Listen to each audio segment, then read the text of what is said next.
না, আর উপরে যেতে পারলাম না, প্রচণ্ড রিস্ক হয়ে যাচ্ছে, সব গাড়ি স্লিপ করছে। এই গাড়িটা এক্ষুনি এই গাড়িটা ধাক্কা মারলো, তো ওই জন্য আমরা রিস্ক নিইনি। এখান থেকে গাড়িটা ঘুরিয়ে এখানে রেখে একটু স্নোফল দেখছি। প্রচণ্ড স্নোফল হচ্ছে, এই অবস্থায় উপরে যাওয়া ঠিক হবে না।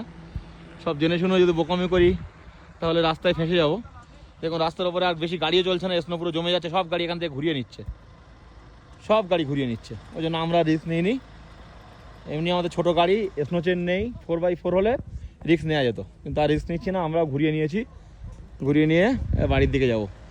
আর দুর্দান্ত একটা অনুভূতি, এটাই বলবো যে মানে উইন্টার কাশ্মীরের মজাটা যে কী সেটা যারা না এসছে তারা বুঝতে পারবে না উইন্টার কাশ্মীরের মজা কী, সেটা একবার এখানে এসে ফিল করতে হবে। যাই হোক, টানেলটা আপনাদের অন্য আরেকদিন দেখাবো, আজকে আর রিস্ক নিতে পারছি না যেহেতু ঈশানি রয়েছে। আর তারপরে ঈশানি না থাকলেও কি বেশি রিস্ক নেওয়া ঠিক নয়।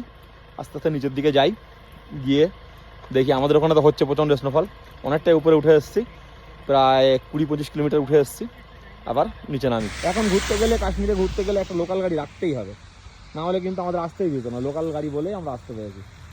আর এইদিকে গ্রামগুলো দেখুন, পুরো সাদাই সাদা হয়ে গেছে, কি দারুণ, সবাই খেলা করছে। এইটা একজনের বাড়ি, এই মেয়েটা ক্যামেরা দেখছে আর লুকাচ্ছে। তো দুপুরবেলা একটা ভিডিও বানিয়েছিলাম, বলেছিলাম যে যাবো উপরে, বাট বেরিয়েছি কিন্তু যেতে পারিনি। দেখি কাল পরশু গিয়ে আপনাদের টানেলটা দেখাবো। চলুন সবাই ভালো থাকবেন, টাটা।